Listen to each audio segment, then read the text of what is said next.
정식으로 인사드리고 시작하도록 하겠습니다. 예, 안녕하십니까? 예, 너무너무 감사합니다. 예, 4과정 내신 정규 설명회 이제 시작을 하려고 하는데요.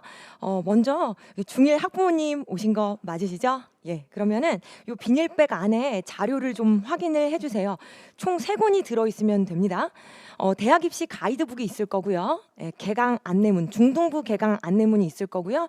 중1 4과정 설명회가 있을 거예요. 예, 우리 설명회는 4과정 설명회 자료로만 진행이 됩니다.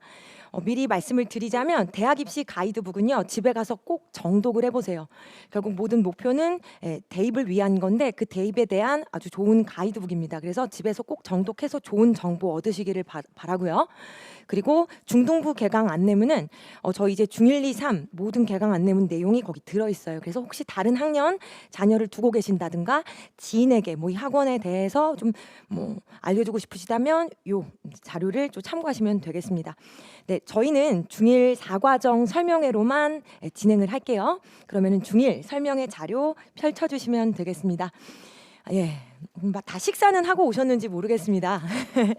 근데 이런 설명회가 알차야 되고 또 너무 길어지면 지루하죠. 그래서 중요한 핵심적인 정보만 제가 이제 전달을 드리도록 할게요. 네, 지금 앞에서 계속 얘기하고 있는 제 소개부터 해야겠죠. 예, 저는 이 분이 아니라 이 사람이에요. 저는 중학교 1학년 팀장 강사 정고희라고 합니다. 예, 저희 앞에 이렇게 중등부 전체 팀장 강사 쌤이 계시는데요. 이렇게 이제 중등부 전체 팀장 강사 선생님 얼굴을 이렇게 공개해 드리는 이유가 있습니다. 그래서 이따가 그거는 설명을 하겠고요. 어쨌든 중등부를 총괄하시는 전체 팀장 선생님 김다한 선생님 계시고요. 그리고 저는 중1 팀장 강사 맡고 있는 정고희예요. 제 양력은 다음과 같습니다. 저희 학원에 대해서 일단 설명드릴 부분은요. 저희는 굉장히 저학년 때부터 영역별로 분화된 수업을 하고 있어요. 그래서 어느 학원에 가든지 국어 강사가 문학도 가르치고 비문학도 가르치고 독서도 가르치는 경우가 많죠. 근데 저희 학원은 일찍부터 저학년부터 문학과 비문학과 독서 논술로 과목을 분화를 시켜서 국어 강사가 또 그 과목만을 전문적으로 가르치고 있어요. 그래서 저의 경우는 독서 논술을 담당하고 있습니다. 네, 그래서 양력 다음과 같습니다. 이따가 소개드릴 저희 이제 문학생님, 비문학생님이신데요. 변혜지 선생님 뒤에 앉아 계시고요. 문학에 관련된 커리큘럼은 또 변혜지 선생님이 소개를 해주실 거예요. 저희 학생들은 지금 현직 시인 선생님한테 문학을 배우고 있습니다. 그래서 문학 맡고 계신 선생님, 변혜지 선생님 양력은 다음과 같습니다. 네, 그리고 이제 허성민 선생님 이제 비문학 맡고 계시고요. 저희 학원에서 중등부부터 고등부까지 실력을 인정받아서 이제 고등부까지 두루두루 다 맡아가지고 강의를 하시다가 굉장히 이제 그 모든 강의의 역량을 중2를 위해서 쏟아주고 계세요. 그래서 이제 비문학 담당하고 계시고 비문학에 관련된 커리큘럼 소개는 이제 허성민 선생님이 이따가 나와서 해주실 거예요. 또 뒤에 앉아 계시고요. 이따가 제가 소개 드리도록 하겠습니다. 이게 이제 저희들 강사 팀입니다. 먼저 저희 학원에 아이가 다니고 있는 재원생 학부모님 손 한 번만 들어주시겠습니까? 예, 감사합니다.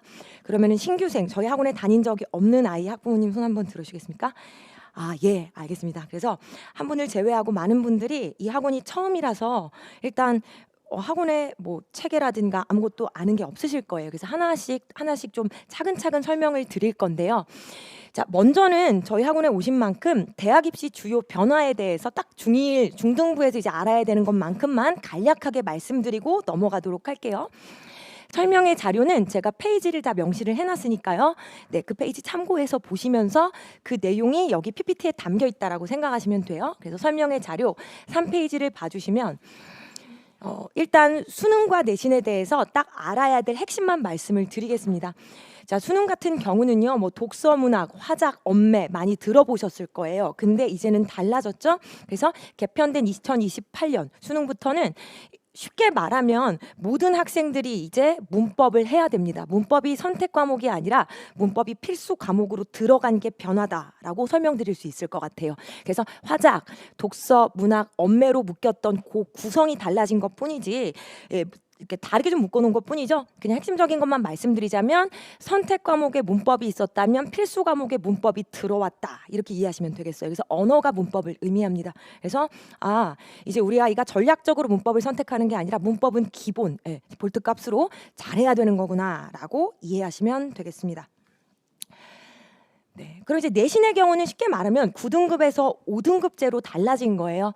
그래서 1등급 4%, 쉽게 누구나 들어갈 수 없는 퍼센티지죠. 근데 1등급이 지금 10%까지 이제 1등급을 받을 수가 있습니다. 그래서 9등급제에서 5등급제로 바뀌었다는 것 자체는 아무래도 좀 내신에 있어서는 조금 더 학생들이 덜 버겁지 않을까라는 생각을 하실 수도 있는데요. 사실 대학 입장에서는 우수한 학생들을 뽑고 싶죠. 그래서 내신의 경우 이렇게 5등급제가 될 때는 뭐 논술형 평가라든가 서술형 평가를 이제 더 보태어서 더 유리한 학생들, 더 우수한 학생들을 뽑기 위해서 또 대학도 그 나름의 고민을 하게 됩니다. 그래서 단순히 내신이 5등급제로 바뀌었으니까 내신 관리가 쉬워졌다라고 볼 수는 없고요.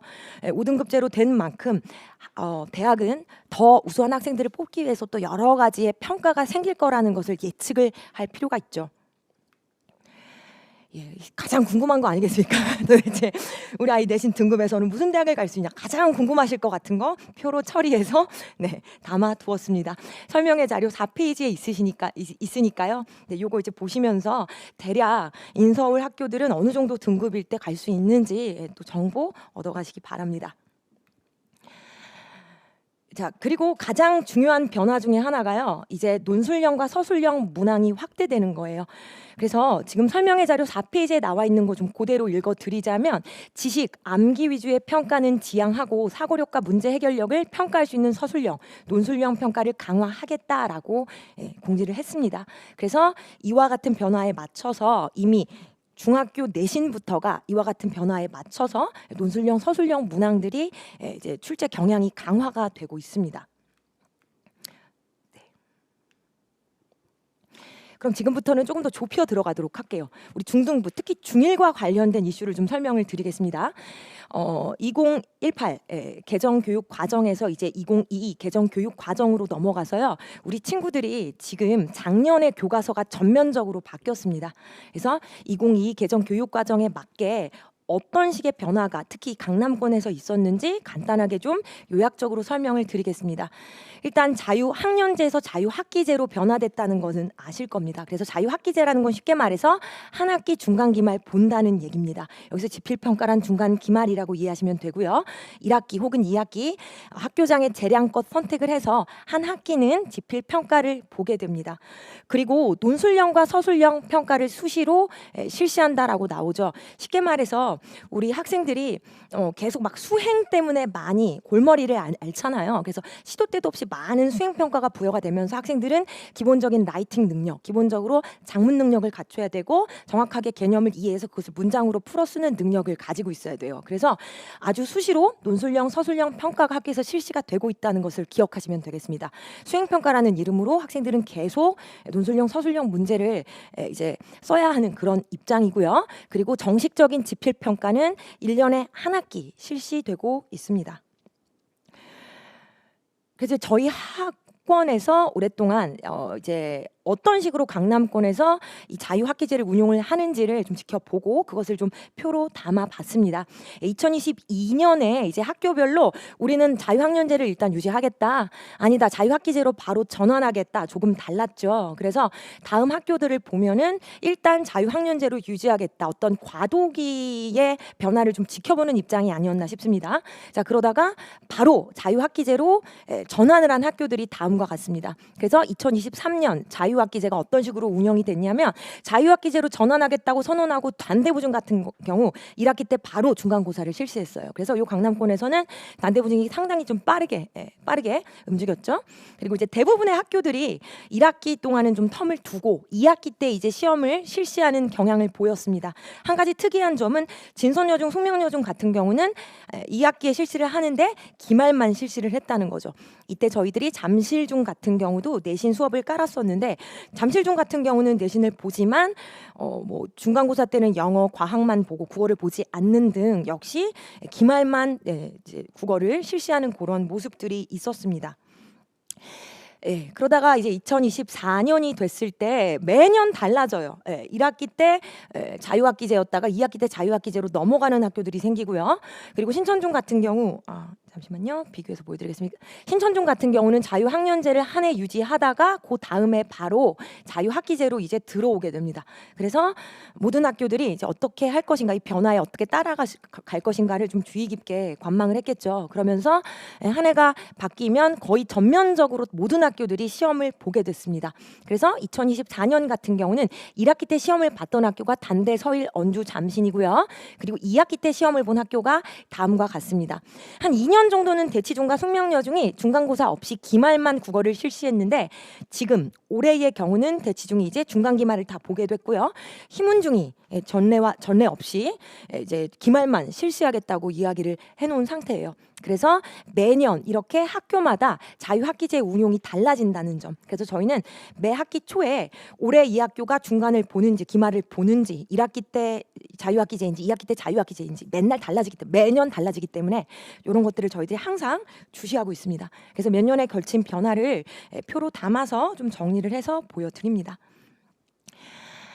자, 그러면서 몇 년에 걸쳐서 저희들이 확실하게 확인한 건 뭐냐면 논술형, 서술형 출제 경향이 확실하게 강화가 되고 있다는 거예요. 그래서 2022년 개정 교육과정에 맞춤해서 이제 2023년부터 학교마다 서술형, 논술형을 강화하는 변화가 확실하게 나타났습니다. 2023년, 2024년, 2025년에 걸쳐서 저희들 꼭 변화를 좀 담아봤고요. 여기 지금 단대부중 같은 경우는 이렇게 자리가 이제 잡혔습니다. 여전히 매년 조금씩 달라지는 경향은 있는데요. 단대부중은 중간고사 24문항에서 무조건 논술형, 서술형 4문항, 그리고 기말고사 25문항에서 논술형, 서술형 5문항으로 확실하게 좀 고착화가 되고 있어요. 그래서 학교마다 출제 경향이 고착화되는 학교도 있는가 하면 매년 여전히 여러 가지 변화를 좀 시도하는 학교들도 있습니다.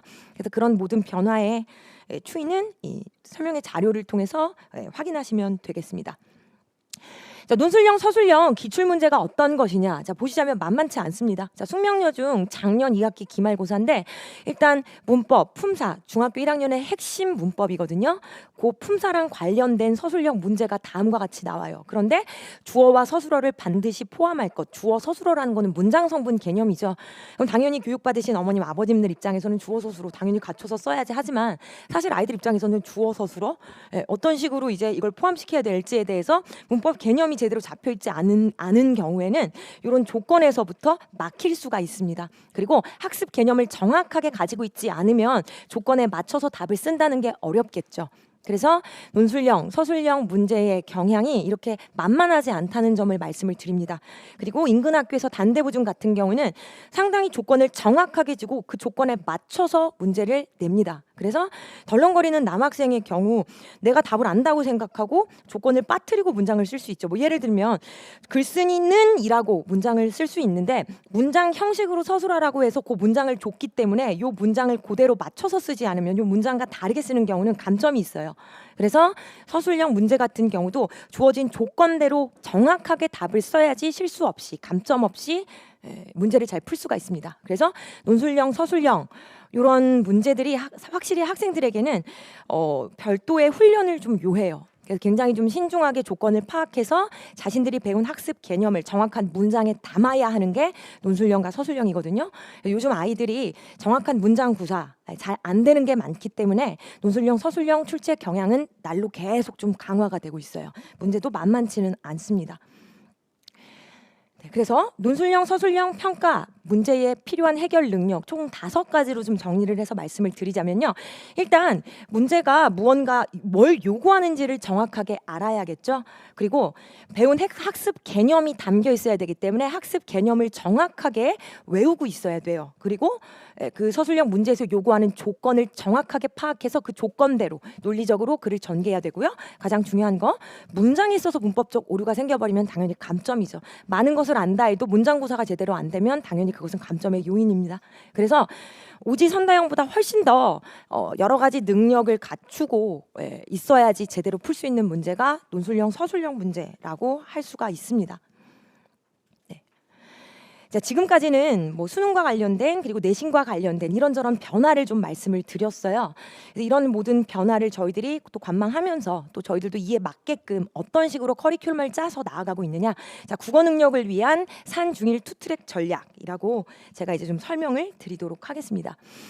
자, 일단 아까도 제가 말씀을 드렸는데요. 저희 학원은 상당히 저학년부터 과목이 분화가 돼 있어요. 이런 학원이 많지가 않습니다. 그래서 영역별로 전문화된 정교한 수능 국어, 이것은 뭐냐면 저희들이 정교반이라고 부르는 반에는 독서논술 제가 맡고 있고요. 문학쌤이 문법도 함께 맡고 계시고요. 비문학쌤이 비문학을 맡고 계십니다. 그래서 저희는 모두 국어 전공자이고 또 국어를 가르친 경험이 다년간 있지만 이 학원에서는 딱 그 과목만 치열하게 연구합니다. 그러니까 학생들에게 제공하는 수업의 퀄리티는 높아질 수밖에 없죠. 왜냐하면 강사에게 멀티플레이어가 요구되지 않고 너는 이 과목에 있어서는 가장 잘 가르치는 강사가 되라, 이렇게 시스템을 잡아놓은 거예요. 그래서 저희들이 맡고 있는 그 과목만 치열하게 연구해서 학생들에게 이제 최고의 수업을 제공하기 위해서 노력을 하고 있습니다. 이건 저희들의 입장이고요. 학생들의 입장에서는 이렇게 이렇게 분화된 과목이 뭐가 좋은 거냐? 아주 쉽게 말하자면요. 국어를 잘해서 대학 갈 수 있는 방법은 크게 두 가지입니다. 수능에서 국어를 잘 보는 거고요. 논술 전형이 있잖아요. 논술 전형을 뚫는 거죠. 그래서 수능에서 국어를 잘 보기 위해서 요 수능이라는 거는 문학과 비문학과 문법 그렇게 쪼개진다고 이해하시면 되겠어요. 그리고 논술이라는 거는 일단 책을 많이 읽고 글을 잘 쓸 수 있는 학생들이 유리할 수밖에 없겠죠. 그래서 국어를 잘해서 대학 갈 수 있는 양대 산맥이 뭐냐? 수능 국어 그리고 입시 논술이라고 봤을 때 그 두 개를 가지고 중등부에 맞게 쪼개낸 과목이 뭐냐면 독서 논술 그리고 비문학, 문학, 문법이 되는 거예요. 그래서 학생들을 아주 일찍부터 분화된 영역별로 전문화된 강사들이 딱 그것에 있어서는 능력을 길러주는 겁니다. 그러면은 분화된 영역별로 길러진 능력이 이제 합쳐지면, 조합이 되면 전반적인 국어 능력이 굉장하게 올라가는 것이죠. 그래서 그런 취지에서 저희 학원에서는 이렇게 과목들이 나뉘어져 있다라고 이해하시면 되겠어요. 그럼 제가 맡고 있는 독서 논술, 일단 학년별로 모든 도서는 연계가 되어 있고요. 그리고 학생들이 꼭 읽어야 되는 중요한 도서들만 담았습니다. 제가 지금 책 얘기를 구체적으로 거론하기는 어려운데요. 시중에 나와 있는 책 중에서 그 서울대 출신 교수님이 쓴 이제 책을 많이 읽는 게 좋다라는 내용의 책이 있습니다. 근데 거기서 이제 중등부 추천 도서 목록이 이제 나오는데요. 그 도서 목록이 저희 중등부에 가지고 있는 필독서 목록이랑 거의 유사하거든요. 그래서 이 학원에서 꾸준히 책을 읽히고 학원에서 공부를 하도록 하게 해주시면 학생들이 차근차근 따라가게 되는, 특히 독서 커리큘럼은 학생들에게 있어서는 정말 꼭 읽어야 되는 독서를 중등부 때 해둘 수 있는 아주 좋은 자양분이 됩니다. 그리고 제 시간에 이제 논술을 작성을 합니다. 그래서 항상 논술 문제를 보여주면서 그것에 맞춰서 개요를 주고 그 개요를 바탕으로 글을 쓰도록 매주 훈련을 하는 것이죠. 그리고 문법과 문학은 일단 문법이라는 것은 위계적인 지식이거든요. 품사, 형태소 제대로 쌓여 있어야지 문장 성분도, 그 모든 지식들이 탄탄하게 연결이 되어야지 문법이라는 게 탄탄해집니다. 그래서 저희는 1년에 거쳐서 커리큘럼을 굉장히 좀 체계적으로 짜고 있어요. 그래서 문법은 위계적 지식이라는 것을 기억하셔서 필수 문법, 뭐 품사, 형태소에서 시작해서 이제 심화까지 문장 성분, 문장의 짜임 등등에 이르기까지 문법은 차근차근 쌓아가야 한다는 거, 그걸 좀 기억해 주시면 되겠어요. 그냥 중학교 1학년 때 막 고난도 문법을 막 때려 넣는 표현이 좀 험해서 죄송합니다. 고난도 문법만을 막 갈아 넣듯 때려 넣듯 그렇게 배우는 것보다는 그냥 차근차근 하나를 배울 때 제대로 배우고 가는 게 가장 중요한 거죠.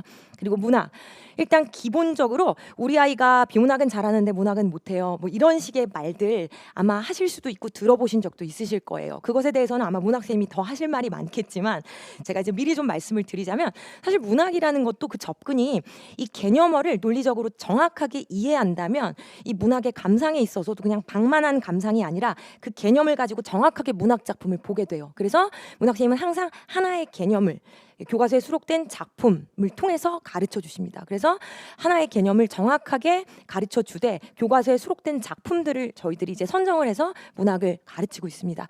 비문학 같은 경우는 일단 저희 비문학 선생님은 아까도 좀 자랑을 했지만 고등부까지 가르쳐 보신 그 모든 경력을 가지고 지금 중학교 1학년이 일찍부터 비문학을 잘할 수 있는 노하우를 다 가르쳐 주고 계시거든요. 그래서 사실 이 독해 원리라는 게 뭘까? 글을 잘 읽는 법, 독해력이라는 게 뭘까? 사실 이 글이라는 것도 어느 정도 좀 정확하게 독해 원리를 가지고 있으면 글이라는 게 더 쉽게 보여요. 그래서 그런 것들에 대해서 비문학 선생님이 굉장히 잘 가르쳐 주시는데요. 일단 지문의 수준은 지금 여름방학 때라서 한 고1 정도 수준의 지문을 학생들이 배우도록 하고 있다고 생각하시면 되겠습니다. 네, 그래서 저희는 이렇게 과목이 독서 논술, 문학 문법, 비문학으로 쪼개져 있다. 라고 이해하시면 되겠어요. 네, 그리고 저희 정규반에서는 방금 말씀드린 그 세 과목으로 분화된 이 구성을 정규반이라고 부르는데요. 정규반에서는 확실한 성취도 점검과 국어 능력의 엄정한 진단을 합니다. 당연히 매주 복습 테스트를 보는데요. 이 주간 테스트, 복습 테스트라는 것이 기본적으로 어휘는 수능 빈출 어휘로 구성된 과제집이 있어요. 그 과제집을 공부를 해오도록 숙제를 부여하거든요. 그 과제집에서 일정량 이상 매주 한자 2문제씩 포함을 시켜서 어휘 테스트 10문제씩을 보고요. 그리고 전주에 배웠던 문학 혹은 문법, 비문학 복습 테스트, 그리고 책을 정독을 제대로 했는지를 확인하기 위한 독서 퀴즈, 이것이 매주의 복습 테스트입니다. 그리고 복습 테스트를 일정 수준 이상 통과하지 못할 때는 재시험을 봐야 되고, 이 재시험에서도 통과를 못할 때는 저희들이 주중에 따로 클리닉을 불러서 개별 지도를 하게 됩니다. 그리고 저희가 몇 년 전에 시도를 해서 잘 정착된 시스템 중에 하나가 바로 미니 수능형 모의고사를 중1들에게 치르게 하는데요. 그것이 무엇이냐? 이제 고1 지문을 가지고 와서 저희들이 이제 학생들이 접근할 수 있는 수준으로 이제 만들어 가지고 저희들이 이제 모의고사를 2달에 한 번 치르게 하고 있어요. 근데 이 모의고사가 좋은 점이 무엇이냐면, 일단 수능에서 쓰는 OMR 카드로 학생들이 정식으로 시험 보는 느낌, 딱 정해진 시간 안에 낯선 문학과 비문학을 독해 문제를 풀어야 돼요.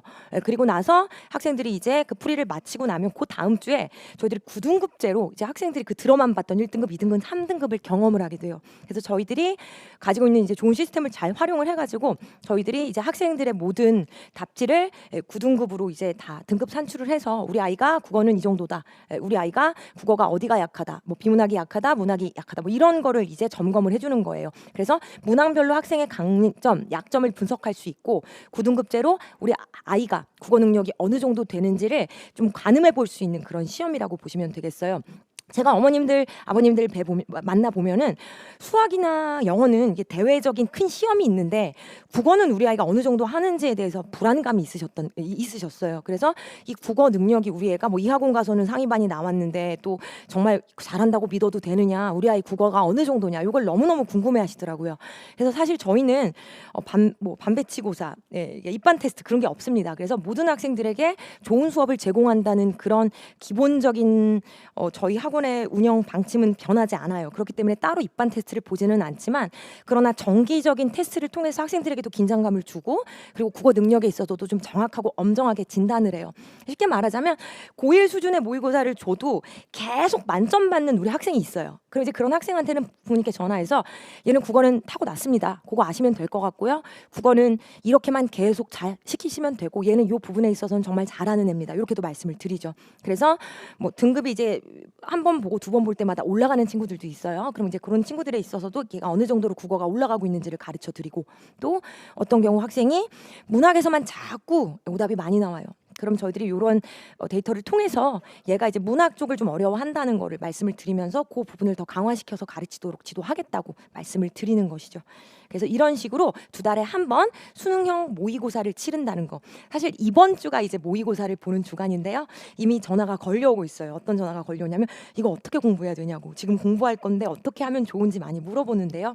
사실 낯선 지문, 낯선 작품을 독해하고 문제를 풀어낸다는 거는 어떤 왕도가 없습니다. 그래서 어떤 암기로 통하는 시험이 아니기 때문에 이제 제가 할 수 있는 얘기는 꾸준히 차분히 공부를 했던 내용을 뭐 한번 되짚어서 복습하는 거는 좋지만 기본적인 국어 능력을 가지고 와서 그냥 시험을 보는 것이다, 이렇게 이제 얘기를 하죠. 그래서 모의고사라는 게 저희 학원에서 실시하고 있는 굉장히 좀 특이하면서도 좋은 시스템이라는 점 말씀을 드립니다. 자, 여기까지가 이제 정규반이거든요. 즉 수능 국어를 위해서 세 과목으로 분화된 그 정규반은 1년 내내 끊임이 없어요. 1년 내내 저희는 정규반이 꾸려집니다. 그래서 12월에 시작해서 12월에 끝이 나기까지 1년 내내 단 한순간도 이 정규반 수업은 끊어지지 않아요. 그러나 2학기 때 대부분의 학교들이 내신을 보잖아요. 그러면은 강남권 학교 위주로 해서 저희가 역시 내신 대비반을 편성을 합니다. 자, 그래서 내신 대비반에 대한 설명을 좀 드릴게요. 저희는 모든 강사들이 이 인근에서 계속 학생들을 가르쳐 왔기 때문에 강남권의 기출 경향에 맞춰서 전문적으로 티칭을 하는 학교다라고 확실하게 말씀을 드릴 수가 있습니다.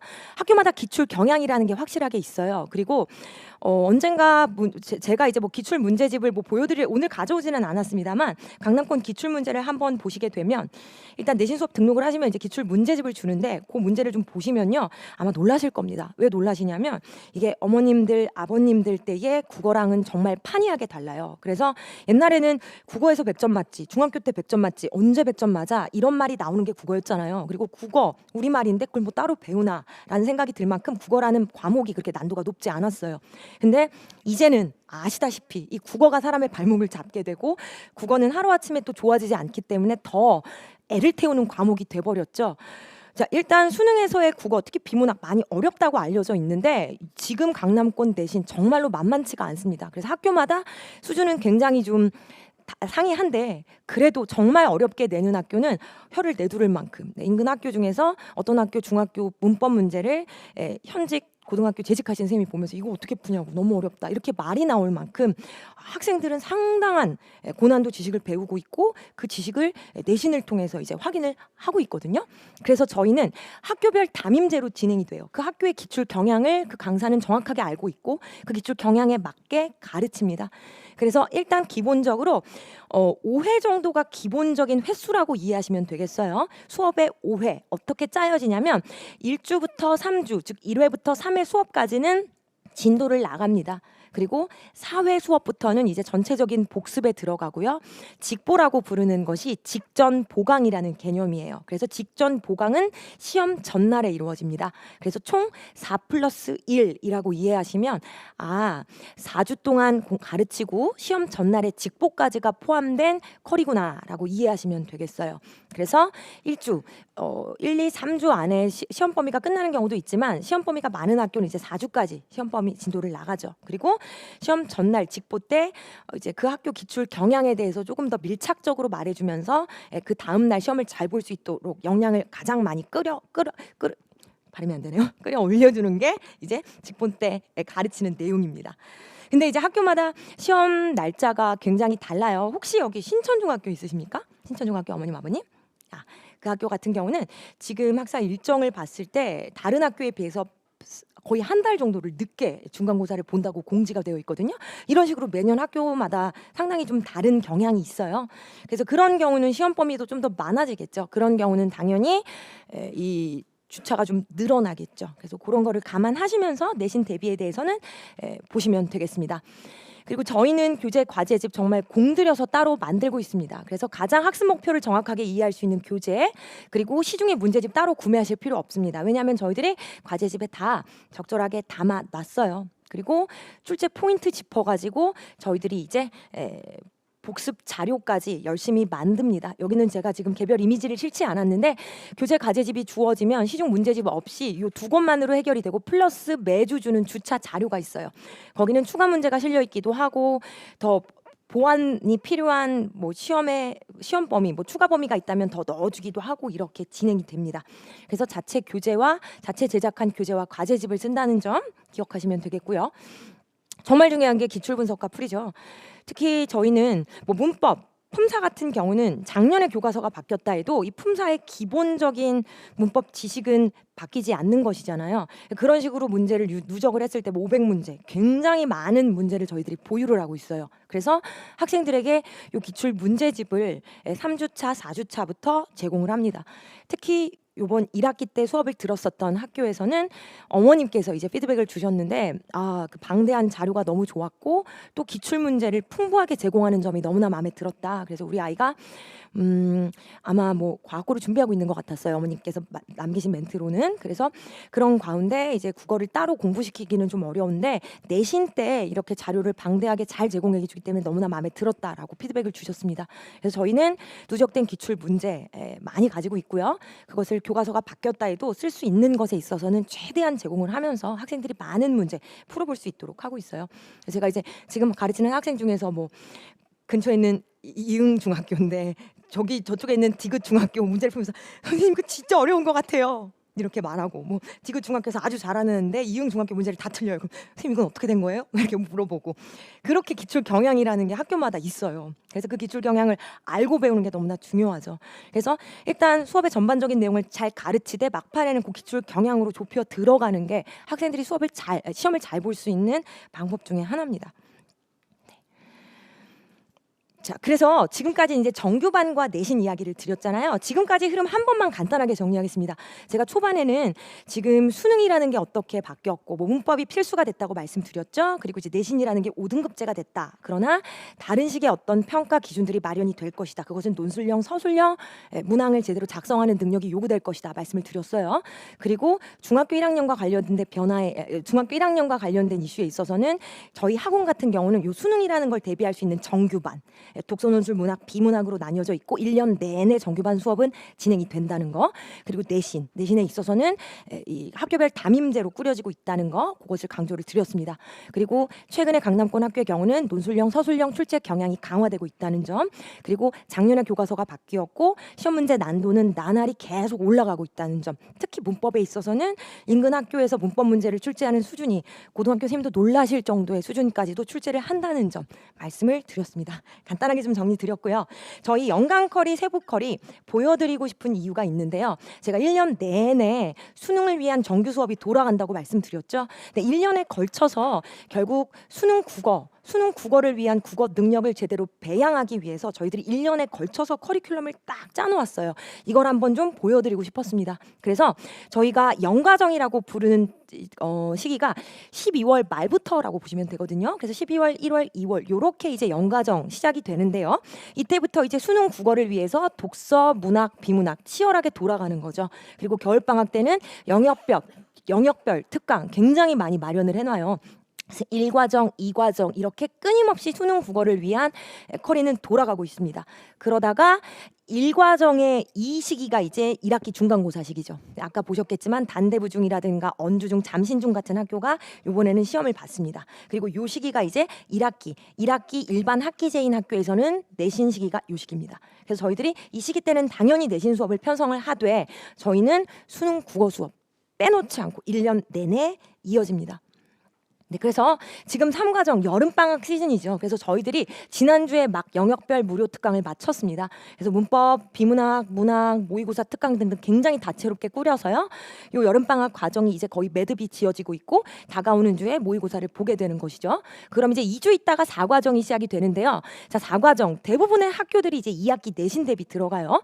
2학기 일반 학기로 채택한 학교들이 많기 때문이죠. 그래서 당연히 내신 대비 깔려 있습니다. 그리고 내신 대비를 하지만 예원학교라는 학교가 있어요. 예체능 학교가 아주 우수한 친구들이 모여 있죠. 이제 그 학교 같은 경우는 수능 국어에 대한 관심이 어머님, 아버님들이 일찍부터 있으세요. 그러다 보니까 우리 아이가 내신 대비 시즌이어도 나는 수능 국어 수업을 듣게 하고 싶어 하셔서 듣게 하는 경우가 있다는 겁니다. 그래서 이 수능 국어라는 것은 결국 롱런해야 되는 아주 오랫동안 투자해서 길러가야 되는 국어 능력이기 때문에 저희는 한순간도 빼놓지 않고 수능 국어 수업을 하고 있어요. 그래서 그런 선택도 가능하다는 점. 우리 아이가 감당만 되면 내신 대비를 시키면서 수능 국어를 듣게 하는 경우도 사실 봤고요. 근데 이제 너무 과부하가 될까 봐 내신 대비 때는 내신 대비만 하시고 수능 국어 때는 수능 국어만 하세요라고 조언도 해드리지만 그럼 이걸 안 하고 이걸 하겠다라고 하시는 경우에 그런 선택 또한 가능해요. 그래서 1년 내내 수능 국어가 이렇게 꾸려지고 있다는 것을 말씀을 드립니다. 네, 그래서 이제 투트랙 전략으로 구성됐다는 게 무슨 말씀인지 아실 거예요. 내신 대비 때 그러나 수능 국어도 이어진다는 얘기니까 내신 대비라고 함은 8월 말부터 시작해서 한 5주에 걸쳐서 시험이 늦은 학교는 뭐 6주, 7주까지 가는 경우도 있습니다만 많지는 않아요. 그래서 대부분의 학교들이 이때 내신 대비를 할 때 이런 식으로 이제 정규반은 돌아가고 있는 겁니다. 자, 그리고 한 요 정도 시기가 대부분의 학교들이 시험이 끝나고요. 여기까지 시험을 보는 학교도 있습니다. 그래서 저희들이 이때 이제 정규를 진입하는 친구들도 있고 그 다음 주에 진입하는 친구들도 있어요. 그것은 학교마다 시험 날짜가 다르기 때문에 언제 정규로 진입할 수 있는지는 좀 달라요. 그것은 어머님께서 아버님께서 자녀와 상의하셔서 선택하실 부분이죠. 예를 들어서 나는 시험 끝나고는 한 주는 쉬어줄래 하실 수도 있고 시험 끝나고 바로바로 책 읽혀서 얘는 그냥 계속 국어 하고 싶어 하는 경우도 있고요. 뭐 학생이 나 빨리 국어학원 갈래 하는 경우도 적지 않게 봤습니다. 그리고 뭐 학생이 엄마 뭐 시험 끝나고 한 2주 정도 있다가 나는 올래 그걸 원한다면 뭐 그렇게 할 수도 있고요. 그러나 저희는 언제든지 선택하실 수 있도록 모든 주차에 걸쳐서 이렇게 수업이 짜여져 있다는 겁니다. 그래서 10월 달이 되면은 아까 예외적으로 신청 중에 시험이 좀 늦는데 그 경우만 빼고는 다 이제 정규 수업에 이제 몰입을 할 수가 있게 됩니다. 그래서 투트랙이라는 말은 이 수능 국어랑 내신 대비라는 투트랙이 내신 대비 때는 내신 대비만 하는 것이 아니라 1년 내내 투트랙으로 해서 수능 국어 능력은 계속 올려주고 내신 대비 때는 그것에 맞는 대비를 시키는구나라고 이해하시면 되겠어요. 네, 그래서 이제 정규반 수업만을 조금 안내를 드리자면 정규반 수업은요 9월 같은 경우는 총 세 타임이 있어요. 세 타임이 있을 수밖에 없는 것이 저희 3명의 강사가 내신 대비에 많은 좀 전력을 기울이게 돼요. 그러다 보니까 정규반을 꾸릴 수 있는 시간대는 이렇게 3개의 시간이 있습니다. 그런데 원래는 정규반이 이렇게 7타임에 걸쳐서 꾸려져 있거든요. 네네, 7타임에 걸쳐서 꾸려져 있거든요. 그래서 내신 대비 시즌이 아닐 때는 투트랙이 필요 없을 때는 저희들이 전면적으로 7개 타임으로 수업을 꾸립니다. 매 시간마다 똑같은 수업이 진행되고요. 똑같은 선생님이 똑같은 과목 가르쳐요. 그래서 토요일 10시에 등록을 하셨는데 이번 주만 토요일에 일정이 있어서 일요일 날 보내고 싶다. 전화 한 통 주시면 전반 가능합니다. 그래서 매주 뭐 학생 스케줄이나 학생의 어떤 컨디션에 따라서 그때그때 좀 반을 옮기시는 것이 가능하다는 점 말씀을 드리는데 아까 말씀드린 바와 같이 투트랙으로 갈 때는 어쩔 수 없이 저희가 이제 정규반을 꾸리기 위해서는 축소시킬 수밖에 없어요. 그래서 선택 가능한 시간대는 이렇게 3개 있다고 보시면 되겠습니다. 네, 그래서 독서 논술 과목 그때는 이제 제가 이제 책을 읽어오면은 책에 대해서 얘기해주고 제 시간에 논제를 분석해서 논술을 쓰면 그 다음 주에 제가 피드백을 해서 점수를 이제 부여를 하고요. 그리고 이 독서 논술에 있어서의 평가는 주간 테스트, 복습 테스트에서 독서 퀴즈를 통해서 이루어지는 거죠. 그리고 과제집 구성 보시면 책을 읽어 와야지 문제를 풀 수 있도록 구성을 해놨고요. 그리고 매주 학생이 원고지를 쓰고 나면 모범 답안을 줘서 좋은 글 베껴쓰기, 좋은 글 필사하기를 시키고 있습니다.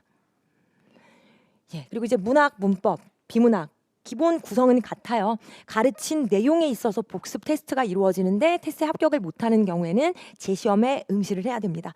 그리고 과제집도 나가시는 길에 실물 한번 보여드릴 수 있는데요. 구성이 잘 되어 있어요. 그래서 문학 같은 경우는 객관식 문제도 있고 서술형 문제도 있고 비문학 같은 경우는 지문을 또 요약할 수 있도록 마련을 해두었습니다.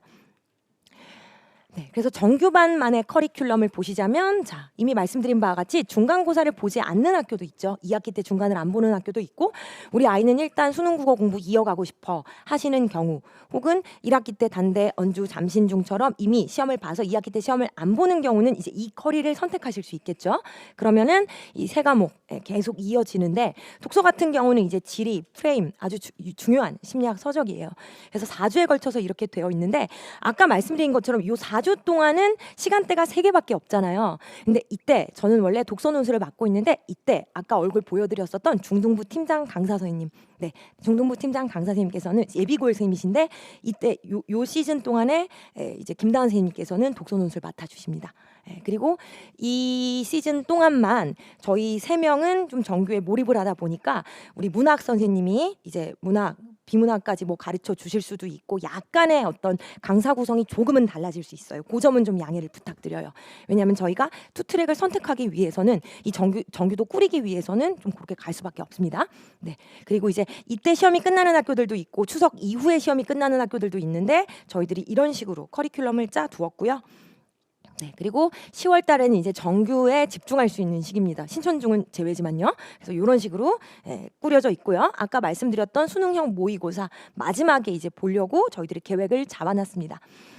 자, 궁금하시죠? 내신 대비에 대한 거. 이제 내신 대비를 선택하는 경우는 어떤 식으로 커리를 탈 수 있을까 보여드릴게요. 일단 궁금하실 내용이 만약에 여기 해당 학교 어머님, 아버님이 계신다면 일단 등록 시간대를 꼭 체크해 두셔야 돼요.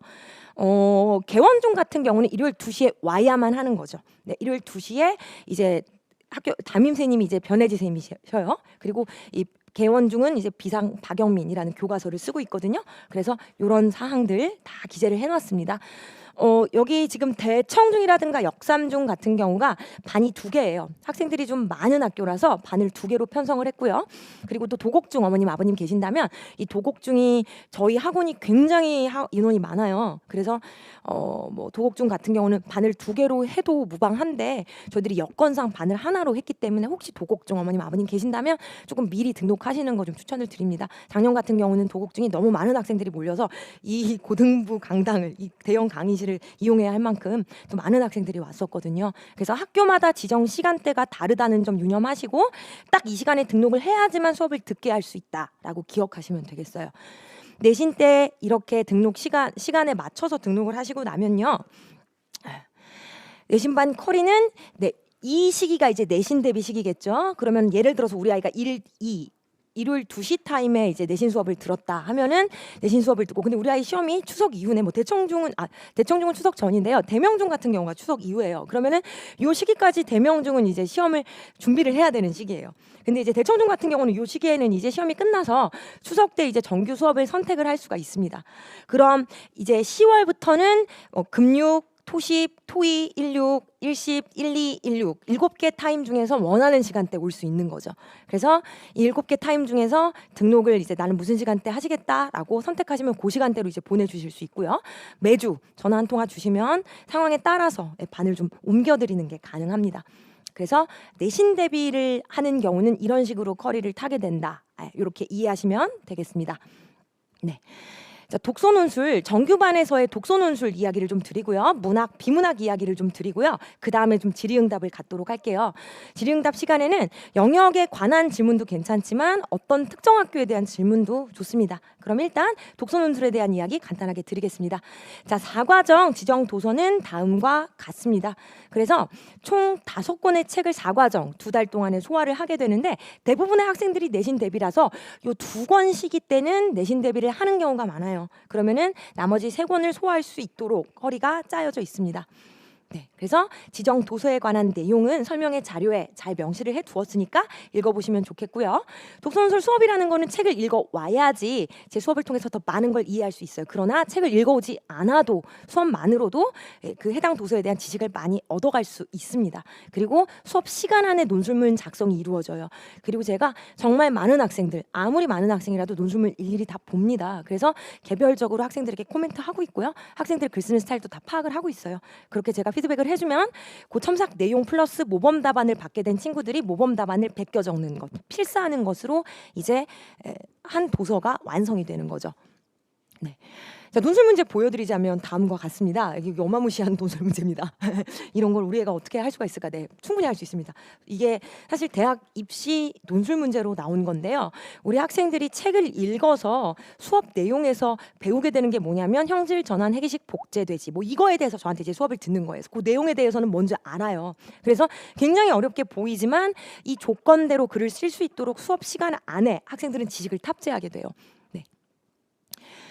그리고 지금 한 가지 뭐 얘기를 드리자면 제가 이제 여름 방학 때 모의고사 특강을 했었는데 그 모의고사 때 고등학교 1학년 수준의 모의고사를 이제 출제를 했는데 이번에 뭐 하나 틀린 친구가 있었어요. 근데 예전에는 많이 틀렸는데 하나밖에 안 틀렸더라고요. 그래서 너무 잘했어 얘기를 했더니 얘가 뭘 말하냐면 비교우에 관한 지문이 있는데 그거는 비문학 때 배웠었던 거라서 이게 적용이 됐고요.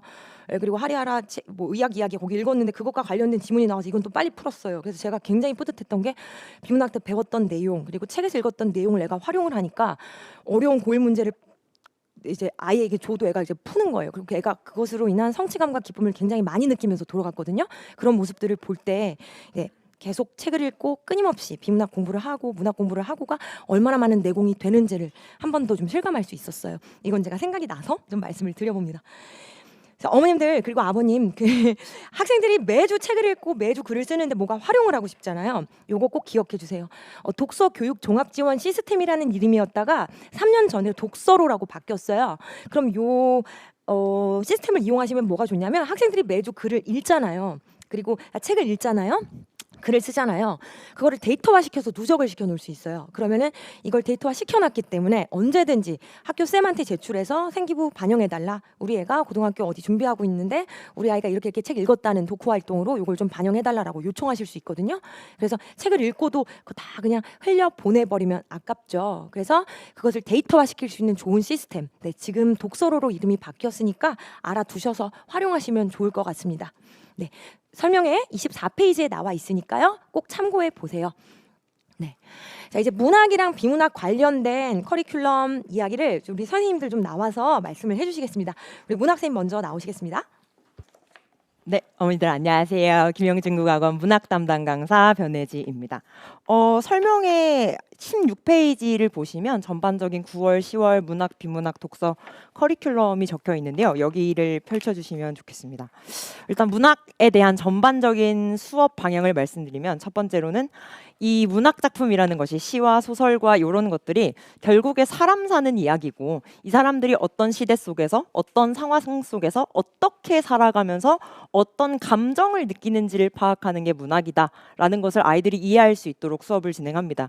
이렇게 수업을 진행해야 못 읽어본 작품을 아이들이 마주하게 됐을 때도 어떤 상황 속에서 사람들이 있고 여기서 어떤 감정을 느끼는구나를 스스로 파악해서 문제를 풀어나갈 수가 있겠죠.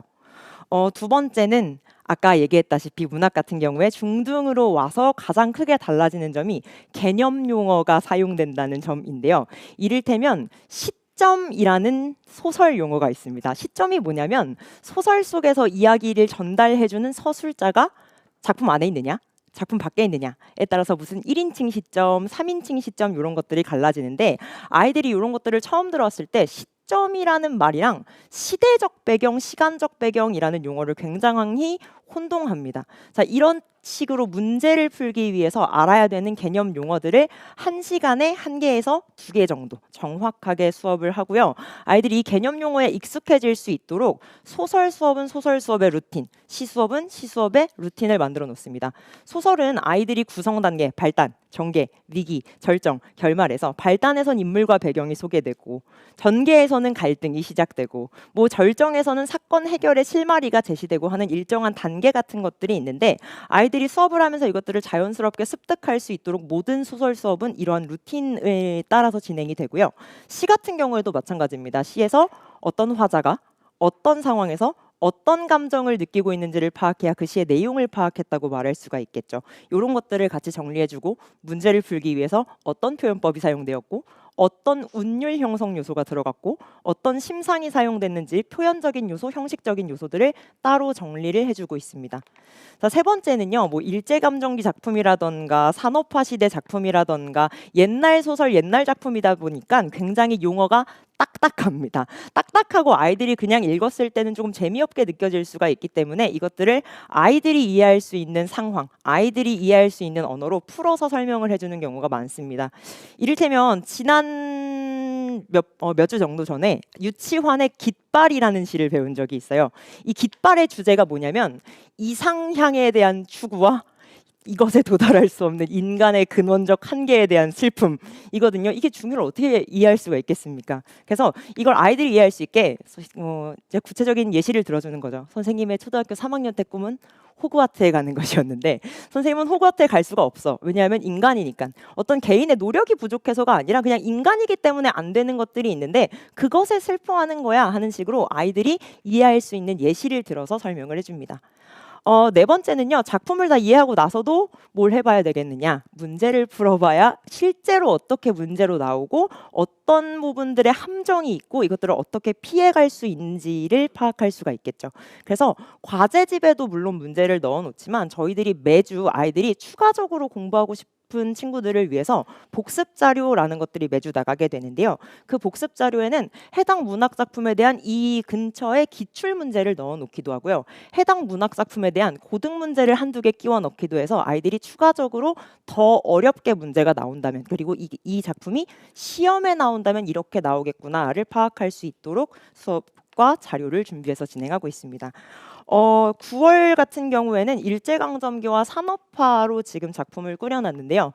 일제강점기의 사람들이 전반적으로 어떻게 살아갔는지, 그리고 그 시대의 작품 경향이 그래서 어떻게 나오는지, 산업화 시대에는 어떤 어려움이 있었고 사람들이 어떤 것들을 원했는지, 그것이 어떻게 주제로 나왔는지 같은 것들을 수업을 진행을 하게 되어 있습니다.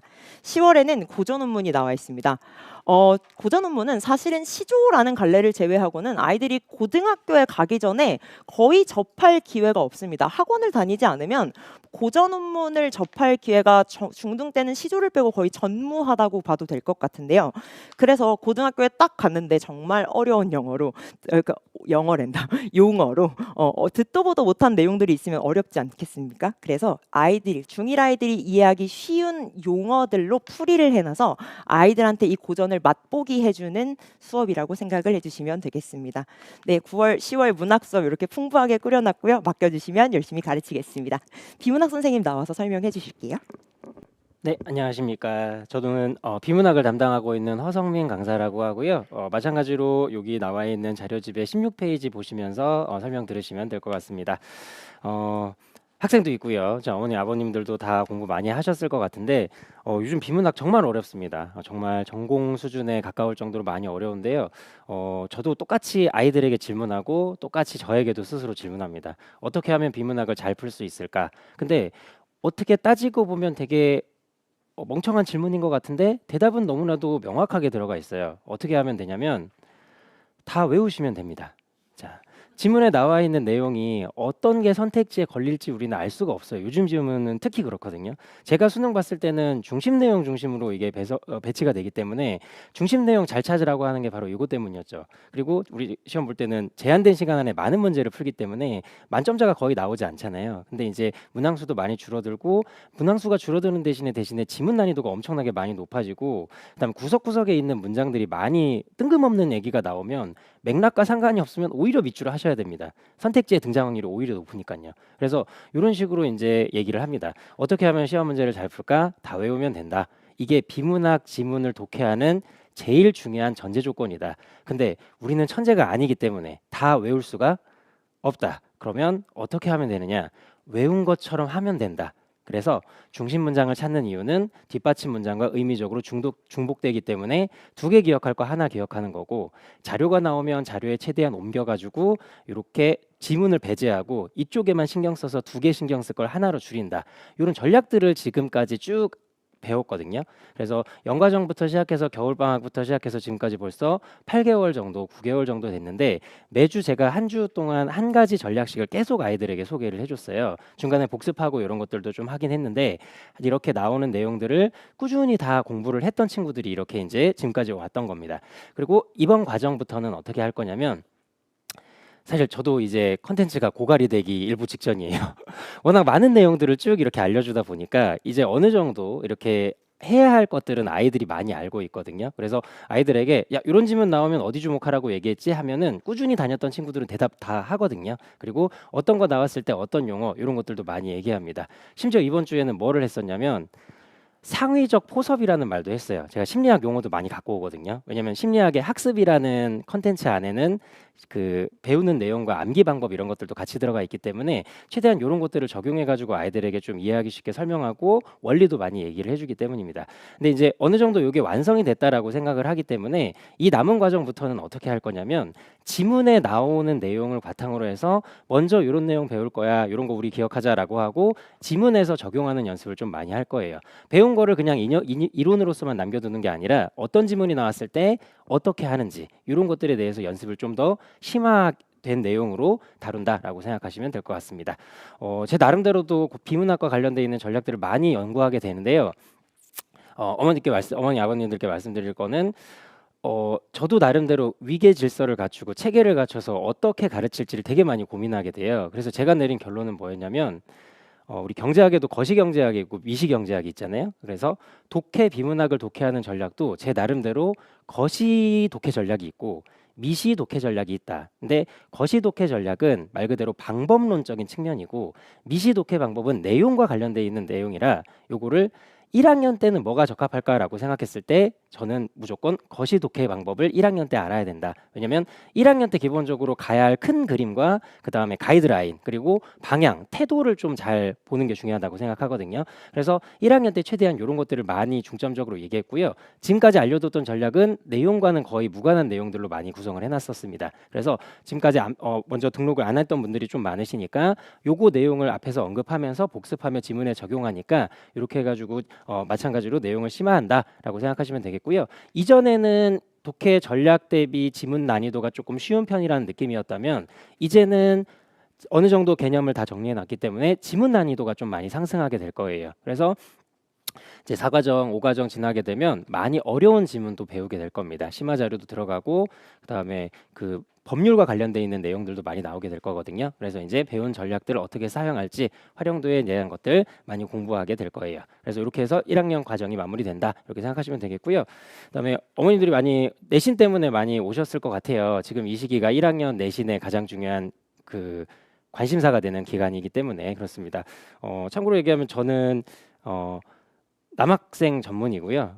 아무래도 관리가 조금 필요하고 좀 혼도 나야지 잘해오니까요. 그리고 아까 도곡중 말씀하셨는데 도곡중은 요 강의실에서 진행을 했어요. 작년에 대략 한 60명 정도, 70명 정도 이렇게 했는데 말씀드리면 숙제 안 해온 애는 2~3명밖에 없습니다. 근데 아이들이 왜 숙제를 잘해올까요? 네, 맞습니다. 제가 지랄하기 때문이에요. 자, 왜 그러냐면 많이 뭐라고 할 겁니다. 왜냐면 숙제 안 하면 시험 수업 시간에 3시간 공부하고 집에 가잖아요. 다른 과목 공부도 하잖아요. 그럼 이거 실력 늘 수가 없어요. 더군다나 아이들에게 제가 많이 얘기하는 게 1학년 때 제일 어려운 문법 3대정이 1학년에 다 나옵니다. 3개 중에 2개가 나와요. 품사랑 형태소는 고등학교 올라가도 제일 어렵습니다. 요게 하나 더 하는 게 중세국어 문법이거든요. 근데 이거는 중학교 때 안 하니까. 이 3가지가 나중에 고등학교 올라가서 제일 골머리를 썩일 건데 이게 1학년 때 하고 사라져요. 그리고 고등학교 올라와서 애들이 제일 힘들어하는 거거든요. 그러니까 제일 이해하기 어려운 게 저학년에 깔려 있기 때문에 이 점수 차도 워낙 천차만별입니다. 만점부터 10점, 20점도 나와요. 그러니까 워낙 큰 점수 차이에서 공부하지 않으면 너무 어려우니까. 그래서 엄청나게 뭐라고 합니다. 안 해오면 귀에 피나듯이 잔소리를 듣고 가요. 정신교육부터 해가지고 재시험도 보고 할 건데 그러니까 애들이 이제 풀어오긴 하거든요. 근데 특히 관리가 안 되는 남학생들이면 무조건 보내십시오. 사람 만들어 보겠습니다. 자, 그래서 최대한 열심히 저뿐만 아니라 선생님들도 모두 다 열심히 다 가르치시고 꼼꼼하게 가르치시고 하시니까요. 그래서 무조건 그 좋은 수업 들으시고 아까 스펙은 다 보셨죠? 저희가 이런 얘기 자꾸 하는데 자랑을 못 해요. 저희 팀이. 근데 자랑하고 있죠, 열심히. 이거 일부러 하는 겁니다. 최고의 조합입니다. 네. 현직 시인이시고요. 박사님이시고요. 제가 제일 볼 게 없어요. 자, 그러니까 믿고 맡기시면 컨텐츠 중에서는 압도적인 수업 내용을 다루고 그다음에 많은 연구를 통해서 전문적인 지식을 전달하니까요. 수강하시고 좋은 점수 많이 올려주셨으면 좋겠습니다. 네, 감사합니다. 사람 만들어 보내겠다고 하니까 제일 반응하셨던 것 같아요. 네, 저희가 준비한 콘텐츠는 다 말씀을 드렸고요.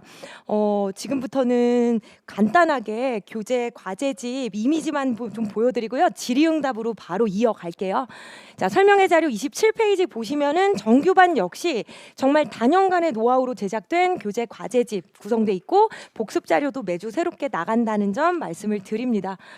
그리고 과제집에 아까 말씀드렸던 어휘 테스트라는 게 있었죠. 과제집 안에 수능 빈출 어휘를 저희들이 넣어서 그것을 매주 테스트를 보고 있거든요.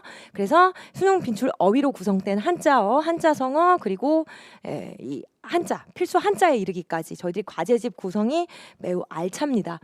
네, 그래서 이 2달에 걸쳐서 학생들이 매주 본 시험 성적은 이제 종합 성적표로 발송이 되고요. 그리고 모의고사를 치른다는 것도 말씀을 드렸기 때문에 이 모의고사도 이제 관련 성적을 저희들이 따로 또 성적표로 알려드립니다. 그래서 이런 식의 시스템이 구축이 되어 있어서 저희 학원이 아주 오랫동안 이 대치동에서 자리를 잡은 대형 학원이고 정말 많이 알려져 있지 않습니까? 그 이유는 저희들이 이렇게 분화된 전문적인 커리큘럼을 가지고 오랫동안 많은 학생들 또 만나고 접하면서 쌓아왔던 노하우 그리고 데이터를 가지고 또 학생들 열심히 가르치고 있거든요. 그래서 믿고 맡겨주시면 열심히 또 가르치겠습니다. 그럼 지금부터 선생님들 다 나오셔가지고 뭐 어떤 학교에 대한 기출 경영 물어봐 주셔도 좋고요. 그냥 정규반에 대해서 질문해 주셔도 좋고요. 뭐든지 좀 편하게 물어봐 주시면 되겠습니다. 일단 여기 가족분 오신 것 같아서 너무 반갑고 학생을 볼 수 있기를 또 바라고 네, 예, 편하게 한번 물어봐 주세요. 질문 편하게 해주세요. 선생님 좀 오셔야 되나? 또 질문이 있으실까요? 먼저 가족분 와주셔서 저 너무 좋았고요. 아니 학생에게도 너무 행복한 경험이 될 것 같아요. 엄마 손 붙잡고 엄마 아빠 손 잡고 와서 엄마 아빠랑 같이 본인의 교육을 고민하는 엄마 아빠랑 같이 이렇게 들었다는 게 저 같으면 되게 오랫동안 남을 추억일 것 같아서 일단 이 자리 빛내주신 가족분께 감사드리고 네 현장 여기 이렇게 현장 찾아주신 설명회 찾아주신 어머님들 아버님들 너무너무 감사드립니다. 남으셔서 더 뭐 물어보고 싶은 거는 물어보셔도 되고요. 오랜 시간 함께 해주셔서 감사하고요. 네 또 뵐 수 있게 되기를 바라겠습니다. 감사합니다.